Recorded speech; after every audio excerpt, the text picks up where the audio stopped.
Hello students, welcome to CS Academy platform. In this session, I will discuss with you what is exactly 73rd and 74th Amendment Acts. Many students are asking me to do a video on 73rd and 74th Constitution Amendment Act. In this session, we will discuss on it. And ఇప్పుడు చూస్తే ఇక్కడ 73, 74 రాజ్యాంగ సవరణ. అసలు ఏంటి 73, 74 రాజ్యాంగ సవరణ అంటే ఏంటి? అసలు constitutional amendment act, constitutional amendment act అంటే ఏంటి? అసలు అమెండ్ అంటే ఏంటి, యాక్ట్ అంటే ఏంటి? కాన్స్టిట్యూషన్ మీన్స్ మనకు తెలుసు రాజ్యాంగం. ఓకే, రాజ్యాంగం. అమెండ్మెంట్ అంటే మీనింగ్ ఏంటంటే ఏదైనా ఉన్నదాన్ని సవరిస్తే అంటే కరెక్ట్ చేయడమో లేకుంటే మార్చి రాయడమో లేకుంటే కొత్తది యాడ్ చేయడమో చేస్తే దాన్ని అమెండ్మెంట్ అంటారు. ఓకే, కాన్స్టిట్యూషన్ని అమెండ్ చేస్తున్నారు, అంటే సవరిస్తున్నారు. సో రాజ్యాంగ సవరణ అంటారు తెలుగులో, రాజ్యాంగ సవరణ. ఓకే, రాజ్యాంగ సవరణ. ఇక్కడ యాక్ట్ అంటే మీనింగ్ ఏంటంటే ఇక్కడ మనకి 2 వర్డ్స్ ఉంటాయి. ఫస్ట్ బిల్ అని ఒకటి ఉంటుంది, యాక్ట్ అని ఒకటి ఉంటుంది. Okay, so bill. సో ఇక్కడ చూస్తే బిల్ అంటే ఏదైనా ఒక ప్రపోజ్డ్ లా. ఓకేనా, మనం ఏదైనా ఒక దాన్ని ప్రపోజ్ చేయాలని ఇంట్రడ్యూస్ చేస్తే దాన్ని బిల్ అంటాం. వన్స్ బిల్ యాక్సెప్ట్ అయితే దాన్ని యాక్ట్ అంటారు. ఓకే, చట్టబద్ధత కల్పించడం. ఓకే, చట్టబద్ధత కల్పించడం.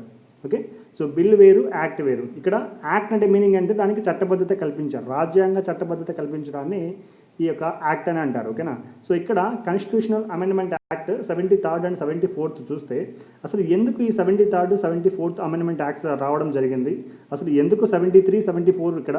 సో మనం ఇక్కడ చూస్తే ఫస్ట్ మనకి మన ఇండిపెండెన్స్ రాకముందు నుంచే మనకి వచ్చేసి ఈ యొక్క డెవలప్మెంట్ స్కీమ్స్ అనేటువంటివి జరుగుతూ ఉన్నాయన్నమాట.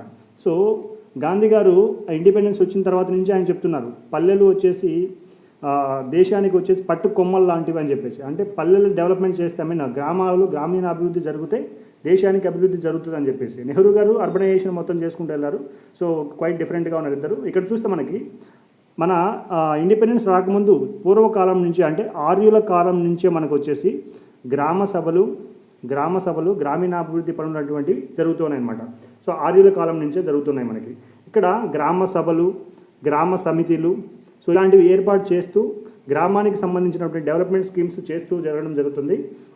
సో ఇక్కడ చూస్తే మెయిన్ ఫోకస్ అనేది ఇక్కడ కాన్స్టిట్యూషన్ అమెండ్మెంట్ యాక్ట్ చేయడం ఎందుకు జరిగిందంటే డెవలప్మెంట్ స్కీమ్స్ గురించి, గ్రామీణాభివృద్ధి గురించి, సో మొత్తం ఎలా డెవలప్ చేయాలనే దాని గురించి మొత్తం ఇక్కడ తిరుగుతూ ఉంటుంది. సో ఇక్కడ చూస్తే మనకి బ్రిటిష్ వాళ్ళు మన ఇండియాని పరిపాలిస్తున్నప్పుడు, రూల్ చేస్తున్నప్పుడు మనకు వచ్చేసి కొన్ని ఇండియన్ కౌన్సిల్ యాక్ట్స్ వచ్చినాయి అనమాట. వాటిల్లో ద ఇంపార్టెంట్ వన్ వచ్చేసి 1935 ఇండియన్ కౌన్సిల్ యాక్ట్. ఈ యాక్ట్లో ఏం చెప్పారంటే రాష్ట్రాలకు స్వయం ప్రతిపత్తిని కల్పించారు. Very very important. ఏ కౌన్సిల్ యాక్ట్లో రాష్ట్రాలకు స్వయం ప్రతిపత్తిని కల్పించారంటే 1935 ఇండియన్ కౌన్సిల్ యాక్ట్లో రాష్ట్రాలకు స్వయం ప్రతిపత్తిని కల్పించారు. ఇక్కడ చూస్తే మనకి ఈ యొక్క రాష్ట్రాలకు స్వయం ప్రతిపత్తిని కల్పించడం, దాని గురించి మనకి ఆర్టికల్ 40లో ఇంట్రడ్యూస్ చేయడం జరిగింది. దీని గురించి మొత్తం ఆర్టికల్ 40. ఈ ఆర్టికల్ 40 ఎలా ఉంటుందంటే టోటల్గా గాంధీ గారి వ్యూస్ గురించి మాత్రమే ఉంటుంది. గాంధీ గారు ఎలా ఉండాలనుకుంటున్నారు, రాష్ట్రాలలో ఉన్నటువంటి గ్రామీణ అభివృద్ధి ఎలా చేయాలనుకుంటున్నారు, గ్రామాలు ఎలా ఉండాలి, గ్రామ సభలు ఎలా జరగాలి, వాటి గురించి టోటల్గా చెప్పేది ఆర్టికల్ 40.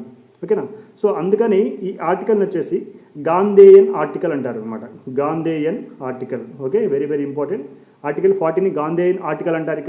ఇక్కడ చూస్తే ఈ యొక్క ఆర్టికల్ 40 అనేది ఎక్కడ ఉంటుందంటే మన కాన్స్టిట్యూషన్లో DPSPs దగ్గర ఉంటుంది అనమాట. Directive principles of state policies దగ్గర మనకి యొక్క ఆర్టికల్ 40 ఉంటుంది. వీటినే ఆదేశిక సూత్రాలు అంటారు. ఓకే, ఆదేశిక సూత్రాలు అంటారు. చాలా చాలా ఇంపార్టెంట్ ఈ ఆదేశిక సూత్రాలు. సో వీటిలో ఈ యొక్క ఆర్టికల్ 40 అనేది ఉండడం జరుగుతుంది. సో దీని తర్వాత ఇక్కడ చూస్తే మనకి ఆర్టికల్ 40లో గాంధీ గారి యొక్క ప్రిన్సిపల్స్ ఆయన ఎలా చేయాలనుకుంటున్నారో దాని మీద నుంచి మొత్తం ఇక్కడ చెప్పడం జరిగింది. సో ఇది ఇండిపెండెన్స్ రాకముందు ఏంటి విషయం అని చెప్పేసి.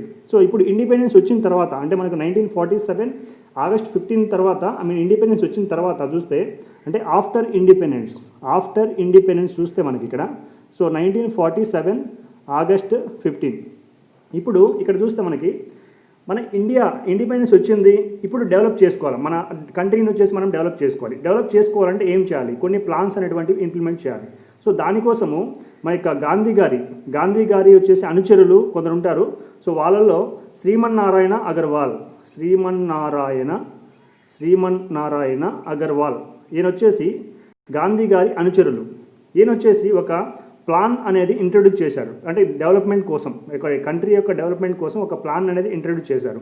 ఈయన గాంధీ గారి అనుచరులు కాబట్టి గాంధీకి ఎలా నచ్చుతాయో, గాంధీ ఎలా చేయాలనుకుంటున్నారో, గాంధీ గారి డెవలప్మెంట్ ఎలా చేయాలనుకుంటున్నారో, సో దానికి తగ్గట్టునే ఈయన వచ్చేసి ఆ యొక్క ప్లాన్ ఇంట్రడ్యూస్ చేసినారు. ఈ ప్లాన్లో మెయిన్గా వచ్చేసి వెనుకబడిన ప్రాంతాల గురించి, వాటి యొక్క డెవలప్మెంట్ స్కీమ్స్ గురించి ఎక్కువ ఇంట్రడ్యూస్ చేయడం జరిగింది.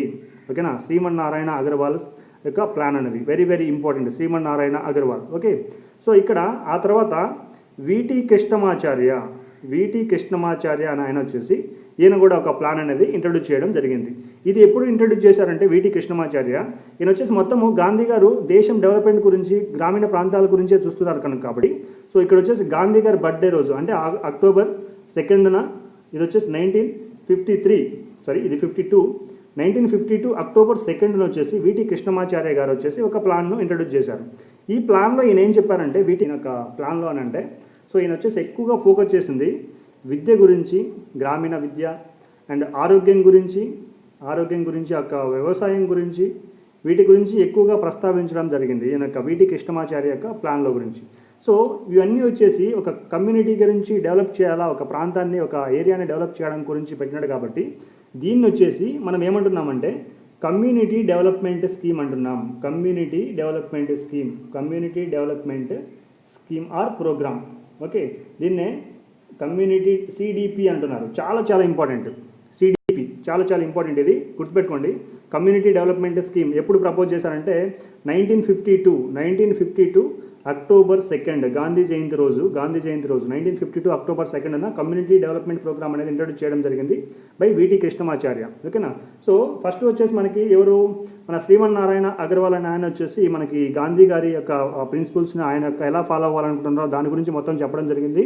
సో ఆ తర్వాత విటి కృష్ణమాచార్య గారు వచ్చేసి ఇంట్రడ్యూస్ చేశారు ఒక ప్లాన్ను, దాన్నే కమ్యూనిటీ డెవలప్మెంట్ ప్రోగ్రామ్ సిడిపి అంటారు. వెరీ వెరీ ఇంపార్టెంట్, గుర్తుపెట్టుకో, note this point. Okay, so community development programme ఒకటి వచ్చింది. ఓకే, నెక్స్ట్ దీని తర్వాత మనకి ఇది ఎప్పుడు వచ్చింది, 1952 అక్టోబర్ 2 వచ్చింది.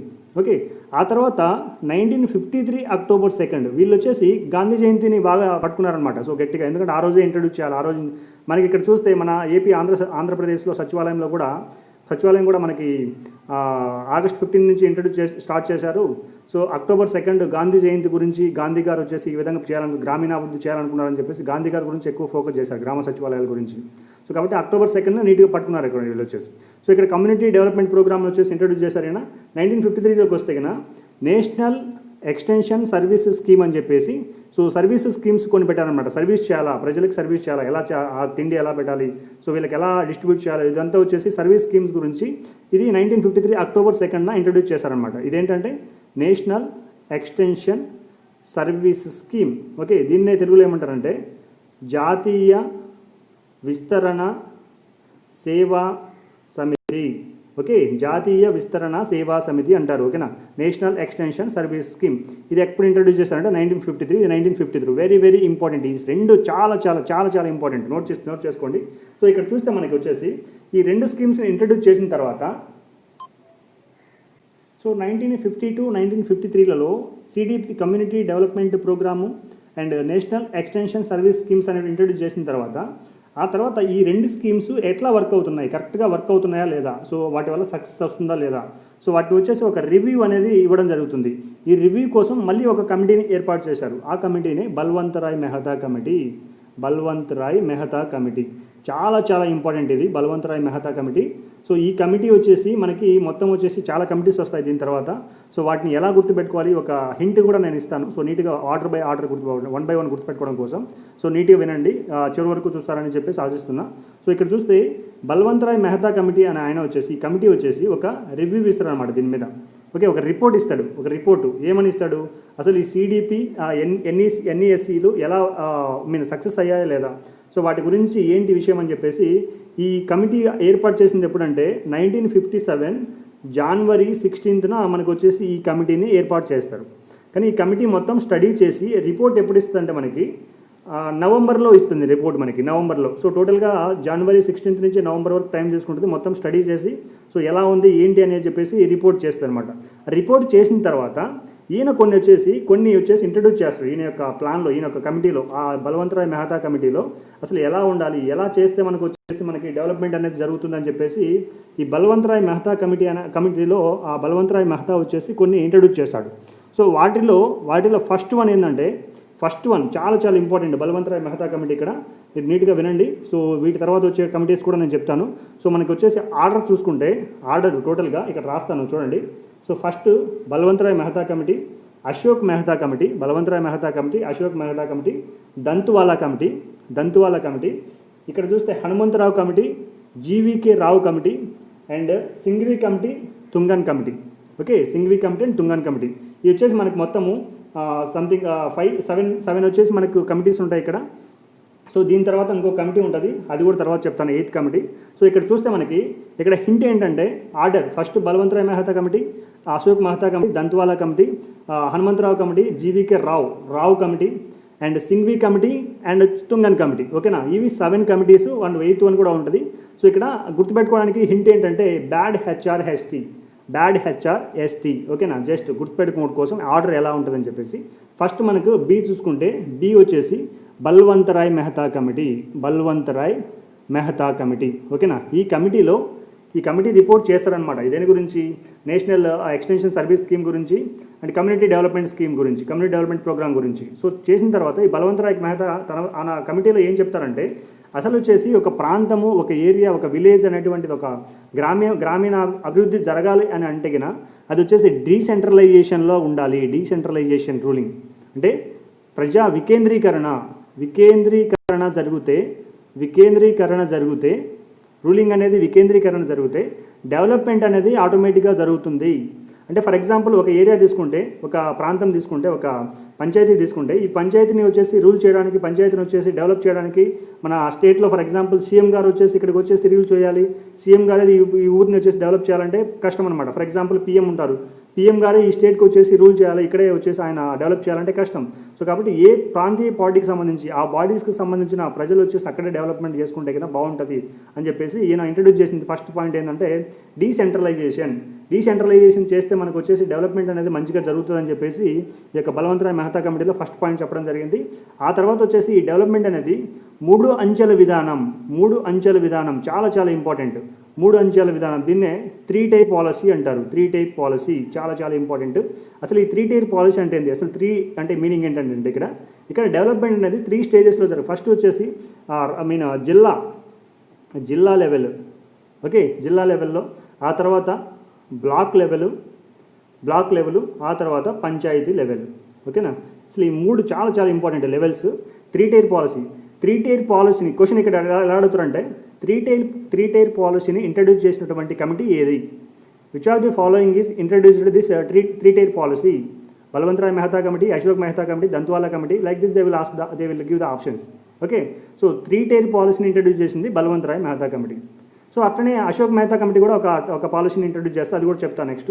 సో ఇక్కడ ఈ 3 టైర్ పాలసీని ఇంట్రడ్యూస్ చేసింది బలవంతరాయ్ మెహతా కమిటీ. ఇక్కడ చూస్తే ఈ 3 టైర్లో ఫస్ట్ జిల్లా లెవెల్లో ఉండాలి, తర్వాత బ్లాక్ లెవెల్లో ఉండాలి, తర్వాత పంచాయతీ లెవెల్లో ఉండాలి. ఇక్కడ బ్లాక్ లెవెల్ అంటే ఏంటంటే మండలం కంటే ఎక్కువ, జిల్లా కంటే తక్కువ. ఓకేనా, బ్లాక్ అంటే మీనింగ్ ఏంటంటే మండలం కంటే కొంచెం ఎక్కువ, జిల్లా కంటే తక్కువ అనమాట. సో దాన్ని బ్లాక్ లెవెల్ అంటారు. సో ఇక్కడ ఈ 3 ప్రాసెస్ను, ఈ 3 టైర్ను వచ్చేసి మనకి బలవంతరాయ్ మెహతా కమిటీ ఇంట్రడ్యూస్ చేస్తుంది. సో ఇప్పుడు చూస్తే ఇక్కడ క్వశ్చన్ ఏంటంటే మళ్ళీ ఇంకో క్వశ్చన్, ఈ 3 టైర్ పాలసీని ఫస్ట్ ఇంప్లిమెంట్ చేసినటువంటి స్టేట్ ఏంటి? 3 టైర్ పాలసీని ఫస్ట్ ఇంప్లిమెంట్ చేసినటువంటి state Rajasthan. Okay, first implement చేసినటువంటి స్టేట్ ఏదంటే రాజస్థాన్లో ఎవరు ఇంప్లిమెంట్ చేశారు ఈ ఫస్ట్ అని అంటే మన అక్కడ వచ్చేసి మన అప్పటి ప్రైమ్ మినిస్టర్ నెహ్రూ గారు ఇంట్రడ్యూస్ చేస్తారు దీన్ని. అప్పుడు ప్రైమ్ మినిస్టర్ నెహ్రూ గారు దీన్ని వచ్చేసి రాజస్థాన్లో ఇంట్రడ్యూస్ చేస్తారు ఫస్ట్ టైం. క్వశ్చన్ చాలా చాలా ఇంపార్టెంట్ క్వశ్చన్ ఇది. 3 టైర్ పాలసీని ఇంప్లిమెంట్ చేసినటువంటి ఫస్ట్ స్టేట్ ఏది? Rajasthan, Andhra Pradesh, Telangana, like this they will ask options. Okay, so ఇక్కడ ఏంటంటే రాజస్థాన్ అనేది ఫస్ట్ ఇంప్లిమెంట్ చేసినటువంటి స్టేట్. ఇప్పుడు చూస్తే సెకండ్ ఇంప్లిమెంట్ చేసినటువంటి స్టేట్ ఏదంటే ఆంధ్రప్రదేశ్. సెకండ్ ఇంప్లిమెంట్ చేసినటువంటి స్టేట్ మన స్టేట్ ఆంధ్రప్రదేశ్. అప్పుడు ముఖ్యమంత్రి వచ్చేసి నీలం సంజీవరెడ్డి గారు అప్పుడు వచ్చేసి మన స్టేట్లో ఈ యొక్క 3 టైర్ పాలసీని ఇంట్రడ్యూస్ చేయడం జరిగిందనమాట. సో ఓకే, సో ఇది వచ్చేసి 3 టైర్ పాలసీని ఇంట్రడ్యూస్ చేయడము జరిగింది. ఇక్కడ రాజస్థాన్లో వచ్చేసి 1959లో ఇంట్రడ్యూస్ చేశారు. 1959లో. నెక్స్ట్ ఇక్కడ చూస్తే మనకి వచ్చేసి ఈ బలవంతరాయ్ మెహతా కమిటీ అయిపోతానే మళ్ళీ వచ్చేసి దంతువాలా కమిటీ వస్తుంది మనకి. ఓకేనా? ఈ దంతువాలా కమిటీ చూసుకుంటే మనకి దంతువాలా కమిటీ ఏమి ఇంట్రడ్యూస్ చేశారు, అసలు దంతువాలా కమిటీ ఎందుకు వచ్చిందంటే ఇప్పుడు వచ్చేసి బలవంతరాయ్ మెహతా కమిటీ ఒక రిపోర్ట్ ఇచ్చింది, ఈ విధంగా ఉంటే కానీ డెవలప్మెంట్ అనేది మంచిగా జరుగుతుంది అని చెప్పేసి, 3 tier పాలసీ ఉండాలి అది ఇది అని చెప్పేసి. ఇప్పుడు మళ్ళీ నెక్స్ట్ కమిటీ ఎందుకు వేశారంటే ఈ బలవంతరాయ్ మెహతా గారు ఇచ్చినటువంటి కమిటీ మంచిదేనా, కరెక్టేనా, ఇట్లా చేస్తే మంచి డెవలప్మెంట్ అనేది జరుగుతుందా లేదా అని చెప్పేసి మళ్ళీ వచ్చేసి ఒక రివ్యూ లాగా ఒక రిపోర్ట్ ఇవ్వడం కోసం వచ్చేసి మళ్ళీ అశోక్ మెహతా కమిటీ అనే దాన్ని వచ్చేసి ఇంట్రడ్యూస్ చేసిండ్రు. అశోక్ మెహతా కమిటీ. ఓకే, అశోక్ మెహతా కమిటీని ఇంట్రడ్యూస్ చేయడం జరిగింది. ఈ అశోక్ మెహతా కమిటీలో ఈయన ఏం చెప్పారంటే వచ్చేసి ఫస్ట్ వచ్చేసి ఈ అశోక్ మెహతా కమిటీ 1977లో వచ్చేసి ఈ అశోక్ మెహతా కమిటీ ఇంట్రడ్యూస్ చేయడం జరిగింది. అప్పుడు వచ్చేసి ఉన్న గవర్నమెంట్ వచ్చేసి జనతా గవర్నమెంట్ ఉన్నది అప్పుడు. సో ఓకే, జనతా గవర్నమెంట్ వచ్చేసి ఈ యొక్క బలవంతరాయ్ మెహతా కమిటీని స్టడీ చేయమని చెప్పేసి అశోక్ మెహతా కమిటీని ఇంట్రడ్యూస్ చేయడం జరిగింది. సో అప్పుడు ఈ యొక్క అశోక్ మెహతా కమిటీలో టోటల్ వచ్చేసి 18 మెంబర్స్ ఉన్నారనమాట. 18 మెంబర్స్ గ్రూప్గా ఉండేసి ఈ కమిటీలో వచ్చేసి రిపోర్ట్ చేయడం జరిగింది. ఇక్కడ వచ్చేసి చూస్తే ఇక్కడ అశోక్ మెహతా కమిటీలో ఆయన ఏం రిపోర్ట్ చేశారంటే 3 అంచెల విధానం అవసరం లేదు, మనకి 2 అంచెల విధానం ఉంటే సరిపోతుంది, 2 tier పాలసీ ఉంటే సరిపోతుంది అని చెప్పేసి ఆయన యొక్క కమిటీలో వచ్చేసి రిపోర్ట్ చేయడం జరుగుతుంది. ఓకేనా? సో ఇక్కడ చూస్తే 3 అంచెల విధానాన్ని ప్రవేశపెట్టింది బలవంతరాయ్ మెహతా కమిటీ, 2 అంచెల విధానాన్ని ప్రవేశపెట్టింది అశోక్ మెహతా కమిటీ. ఓకే, చాలా ఇంపార్టెంట్ ఈ రెండు. సో ఈ 2 tier పాలసీలో ఏమేమి ఉంటాయంటే 2 tierలో ఫస్ట్ వచ్చేసి ఇక్కడ వచ్చేసి ఫస్ట్ చూస్తే మనకి డిస్ట్రిక్ట్ లెవెల్ ఉంటుంది అనమాట. ఫస్ట్ అంటే జిల్లా స్థాయి లెవెల్లో ఉంటుంది. సో సెకండ్ చూస్తే మనకి వచ్చేసి ఇక్కడ వచ్చేసి మండలం లెవెల్లో ఉంటుంది అనమాట. మండల్ లెవెల్లో ఉంటుంది. సో డిస్ట్రిక్ట్ లెవెల్, మండల్ లెవెల్లో వచ్చేసి మనకు 2 tier పాలసీని ప్రవేశపెట్టింది మనకి అశోక్ మెహతా కమిటీ. బట్ ఇక్కడ చూస్తే మళ్ళీ క్వశ్చన్ ఏంటంటే 2 tier పాలసీని ప్రవేశపెట్టింది ఎవరైనా అడుగుతారు, Ashok Mehta committee, Balwantrai Modi, Hanumantharao committee, like this they will ask questions. Okay, so ఇప్పుడు చూస్తే ఈ 2 tier పాలసీని ఫస్ట్ ఇంప్లిమెంట్ చేసినటువంటి స్టేట్ ఏది? సో ఫస్ట్ స్టేట్ ఏదంటే కర్ణాటక. చాలామంది కన్ఫ్యూజ్ అవుతుంటారు. సో ఇక్కడ ఆప్షన్స్ ఎలా ఉంటాయంటే ఫస్ట్ ఇందాక 3 tier పాలసీలో ప్రవేశపెట్టింది వచ్చేసి ఫస్ట్ ఇంప్లిమెంట్ చేసింది వచ్చేసి ఆంధ్రప్రదేశ్, రాజస్థాన్. సో ఆప్షన్స్ ఇవే ఉంటాయి, రాజస్థాన్, కర్ణాటక, ఆంధ్రప్రదేశ్ ఇవే ఉంటాయి అన్నమాట ఆప్షన్స్లో. సో కన్ఫ్యూజ్ చేయడానికి 2 tier పాలసీని కర్ణాటక ఇంప్లిమెంట్ చేస్తే 3 tier పాలసీని ఫస్ట్ ఇంప్లిమెంట్ చేసింది వచ్చేసి రాజస్థాన్. ఇక్కడ సెకండ్ ఇంప్లిమెంట్ చేసినటువంటి స్టేట్ ఏదంటే again Andhra Pradesh only. So Andhra Pradesh మళ్ళీ ఈ 2 tier పాలసీని కూడా సెకండ్ టైం ఇంట్రడ్యూస్ చేసింది. అప్పటి మన ముఖ్యమంత్రి గారు ఎన్టీ రామారావు గారు. ఓకే, సో ఆయన వచ్చేసి ఈ 2 tier పాలసీని అనేది ఇంప్లిమెంట్ చేసిండ్రు. ఈయన ఈ అశోక్ మెహతా కమిటీలో ఇంకా కొన్ని పాయింట్స్ ఏం చెప్పారంటే సో ఒక పంచాయతీకి వచ్చేసి పంచాయతీరాజ్ మంత్రి అనేది మినిస్టర్ అనే వాళ్ళు ఉండాలి. సో తర్వాత ఎస్సీ ఎస్టీకి రిజర్వేషన్లు ఉండాలి, జనాభాను బట్టి, అక్కడ ఉండేటువంటి ఏరియాని బట్టి. అక్కడ వచ్చేసి ఆ యొక్క ప్రాంతాన్ని డెవలప్మెంట్ చేయడం కోసము ప్రతిసారి వచ్చేసి ఆ యొక్క ఫండ్స్ మీద డిపెండ్ అవ్వకుండా సో వాళ్ళే ట్యాక్సెస్ కలెక్ట్ చేసుకొని లోకల్ బాడీస్ దగ్గర నుంచి, లోకల్ పీపుల్స్ దగ్గర నుంచి ట్యాక్స్ కలెక్ట్ చేసుకొని దాని ద్వారా డెవలప్మెంట్ అనేది చేసుకోవాలని చెప్పేసి ఈ యొక్క అశోక్ మెహతా కమిటీలో ఆయన రిపోర్ట్ చేయడం జరిగింది. సో ఈయన స్టడీ చేసి ఒక రిపోర్ట్ ఇచ్చాడు. ఆ తర్వాత బలవంతరాయ్ మెహతా తర్వాత అశోక్ మెహతా కమిటీ వచ్చింది. అశోక్ మెహతా తర్వాత మనకి ఇక్కడ బ్లైండ్ గుర్తు నేను చెప్పిన హింట్ చూస్తే మనకి తర్వాత వచ్చేసి బ్యాడ్లో బలవంతరాయ్ అయిపోయింది, అశోక్ మెహతా అయిపోయింది. ఇక్కడ చూస్తే దంతువాలా కమిటీ వస్తుందన్నమాట. So Dantwala committee next one, Dantwala committee. అసలు ఈ దంతువాలా కమిటీలో ఈయన ఎందుకు ఇంట్రడ్యూస్ చేశారు, అసలు దంతువాలా కమిటీ ఎందుకు వచ్చింది? ఫస్ట్ బలవంతరాయ్ మెహతా కమిటీ వచ్చింది, అశోక్ మెహతా కమిటీ వచ్చింది. తర్వాత దంతువాలా కమిటీ రావడానికి రీజన్ ఏంటి ముందు మనకి? అసలు ఎందుకు ఈ దంతువాలా కమిటీ మళ్ళీ ఇంట్రడ్యూస్ చేశారంటే అప్పుడు వచ్చేసి 1977లో మనకి జనతా గవర్నమెంట్ అనేది ఎక్కువ రోజులు ఉండలేదు. 1978కే అది వచ్చేసి పడిపోయింది, గవర్నమెంట్ పడిపోయింది. సో అప్పుడు వచ్చేసి గవర్నమెంట్ పడిపోవడం వల్ల అశోక్ మెహతా కమిటీ అనేది కరెక్ట్గా ఇంప్లిమెంట్ అవ్వలేదు. ఓకేనా, కరెక్ట్గా ఇంప్లిమెంట్ అవ్వలేదు. అందుకోసమని నెక్స్ట్ వచ్చిన గవర్నమెంట్ మళ్ళీ ఏం చేసిందంటే దంతువాలా కమిటీని ఇంట్రడ్యూస్ చేసి మళ్ళీ వచ్చేసి ఒక రిపోర్ట్ ఇవ్వమని చెప్పేసి చెప్పిందనమాట. సో ఇప్పుడు ఈ యొక్క దంతువాలా కమిటీ ఏం చెప్పారంటే ఇవన్నీ కాదు, డెవలప్మెంట్ అనేది బ్లాక్ లెవెల్లో ఉండాలి. బ్లాక్ను వచ్చేసి ఒక యూనిట్ లాగా పరిగణించి సో దాన్ని వచ్చేసి మనం డెవలప్ చేస్తే కన్నా డెవలప్మెంట్ అనేది మంచిగా అవుతుందని చెప్పేసి దంతువాలా కమిటీ చెప్పిందనమాట. ఓకే, సో ఇక్కడ గుర్తుపెట్టుకోవడం కోసం చూసుకోండి, దంత్ మీన్స్ దంతాలు బ్లాక్ లెవెల్లో బ్లాక్ అయిపోతాయి అన్నట్లుగా మీరు బ్లాక్ లెవెల్లో అని గుర్తుపెట్టుకోండి ఇక్కడ. సో దంతువాలా బ్లాక్ లెవెల్లో ఉంటుంది. సో వచ్చేసి ఇది మన యొక్క దంతువాలా కమిటీ రిపోర్ట్ ఇవ్వడం జరిగింది. బ్లాక్ లెవెల్లో డెవలప్మెంట్ చేయాలి. బ్లాక్ అంటే మీనింగ్ ఏంటంటే మండలం కంటే ఎక్కువ, జిల్లా కంటే తక్కువ. సో బ్లాక్స్ లాగా డివైడ్ చేయడం అనమాట ఇక్కడ. సో ఓకే, సో బ్యాడ్ అయిపోయింది.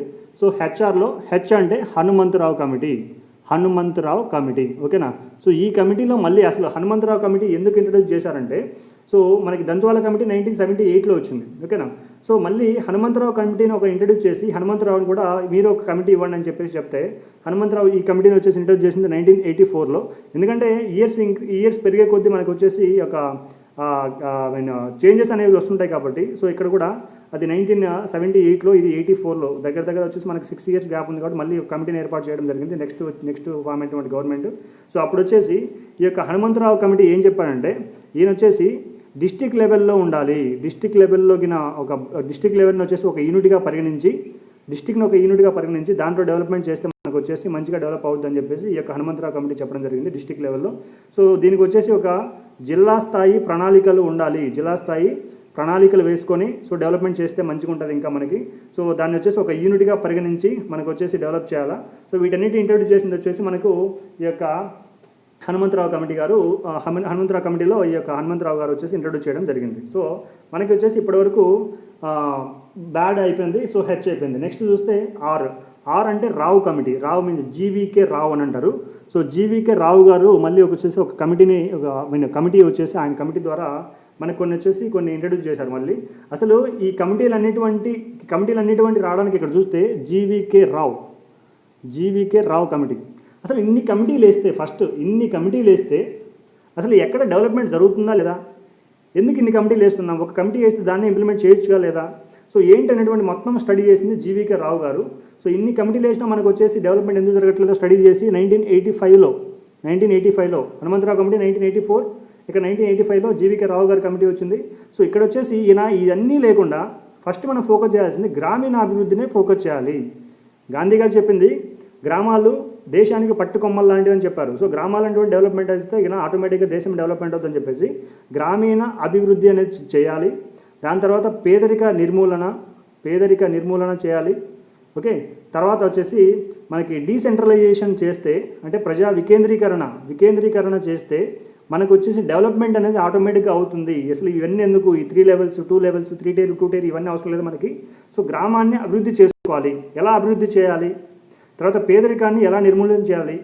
ఇప్పటికీ వచ్చేసి పేదరికము ఇండియాలో ఎక్కువనే ఉందన్నమాట. సో ఇలాంటివన్నీ చేస్తే కనుక మనకు వచ్చేసి డెవలప్మెంట్ ఆటోమేటిక్ అవుతుంది. సో అన్నిటి మీద మనము పడకుండా అని చెప్పేసి ఈ యొక్క జీవీకే రావు గారి కమిటీలో ఇంట్రడ్యూస్ చేయడం జరిగింది, ఓకేనా.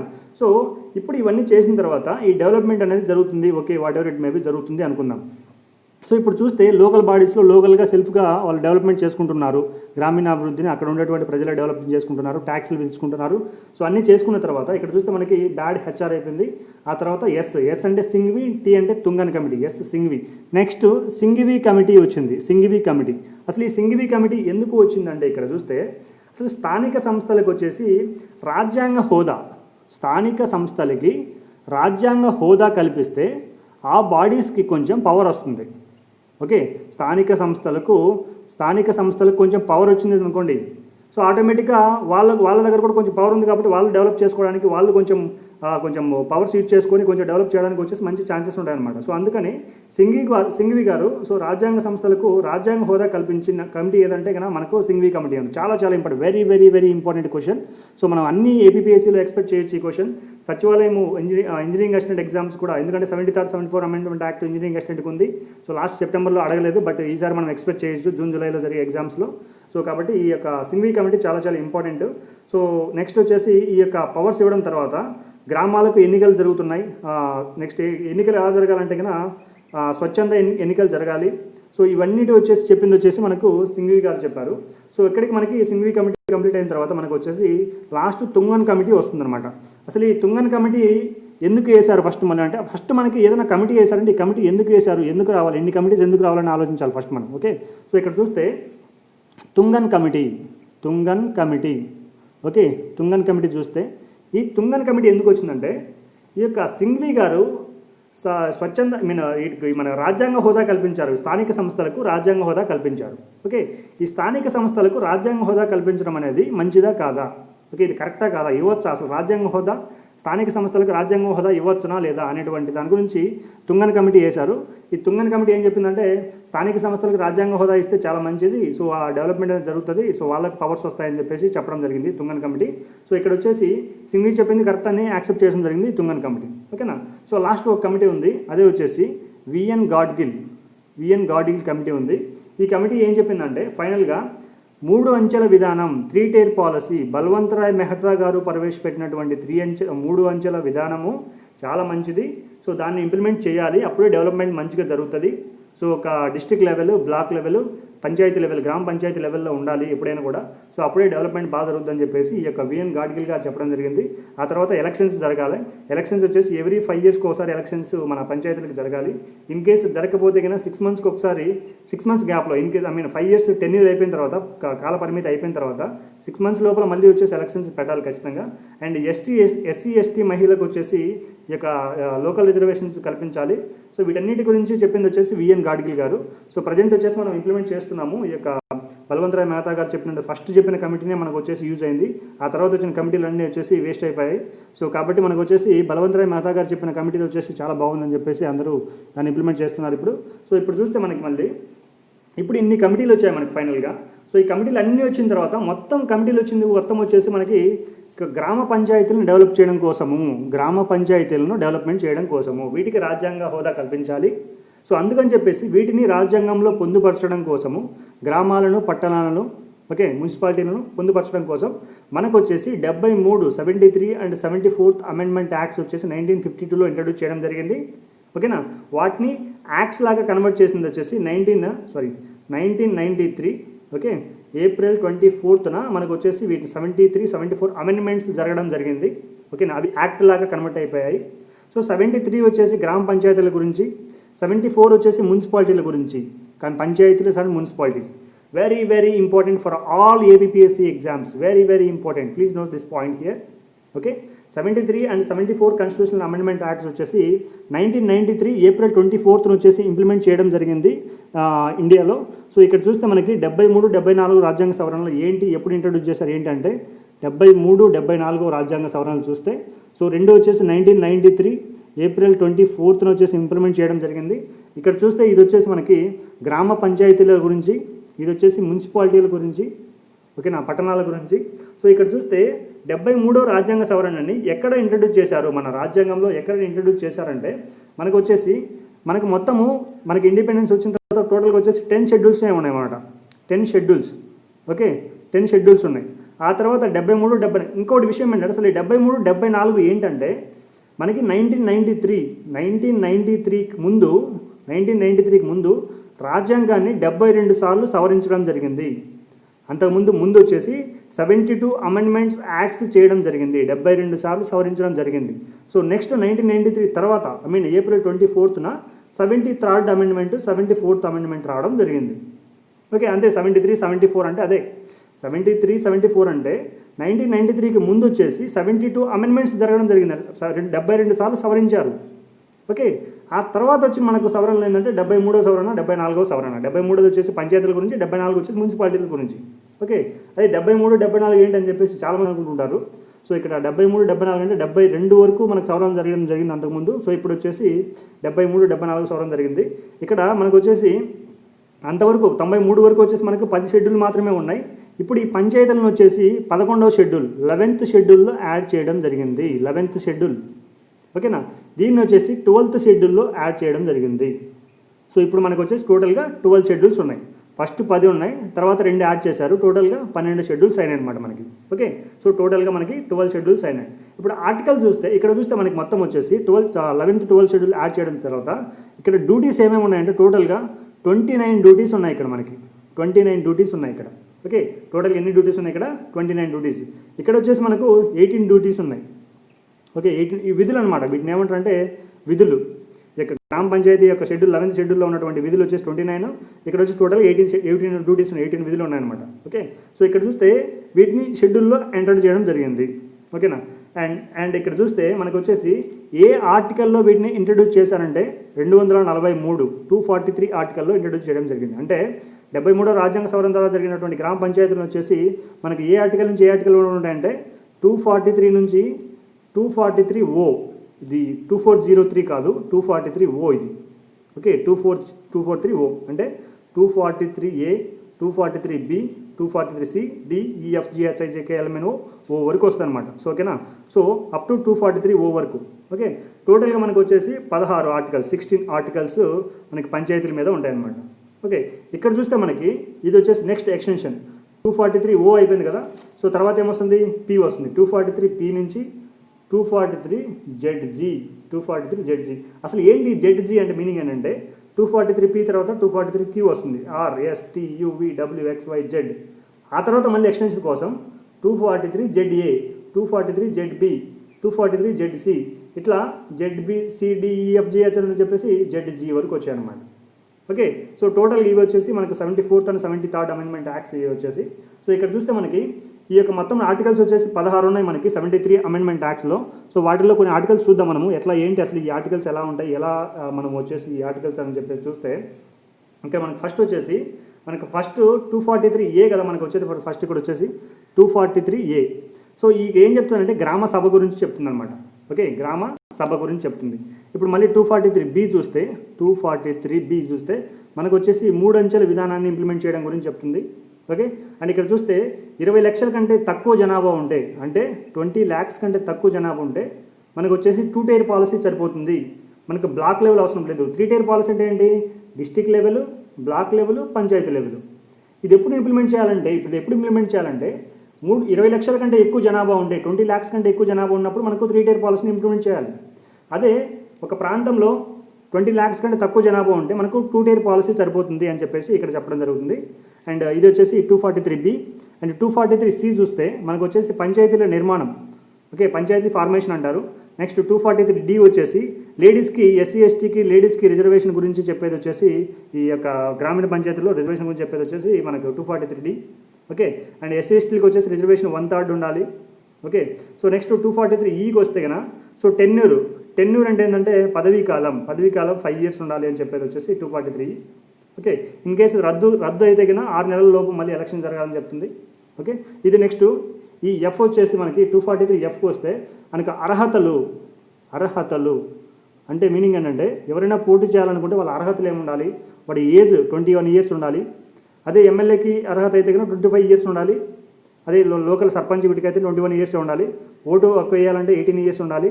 సో ఇవి కూడా అడుగుతుంటారు ఒక్కోసారి. ఓకేనా, సో అర్హతలు ఏంటి. అండ్ ఇంకోటి ఏంటంటే ఇక్కడ ఇంపార్టెంట్ పాయింట్ ఏంటంటే 1995 తర్వాత 1995 తర్వాత ఎవరైనా ఇట్లా పోటీ చేయాలంటే కన్నా వాళ్ళకి సంతానం 2 కంటే ఎక్కువ ఉండకూడదు అనేటువంటి రూల్ అనేది ఇక్కడ పాస్ చేయడం జరిగింది. ఓకేనా, సంతానము. సో ఇది వచ్చేసి 243F. అండ్ 243G చూస్తే మనము జీలో వచ్చేసి ఈ యొక్క అధికారాలు ఏంటి, వాళ్ళకి అధికారాలు ఏంటి, బాధ్యతలు ఏంటి గురించి చెప్తుంది ఇక్కడ. నెక్స్ట్ హెచ్ గురించి చూస్తే మనం ఇక్కడ అండ్ ఆర్థిక సంఘం గురించి చెప్తుంది. అండ్ ఐ అండ్ హెచ్ వచ్చి ఆర్థిక సంఘం గురించి చెప్తుంది.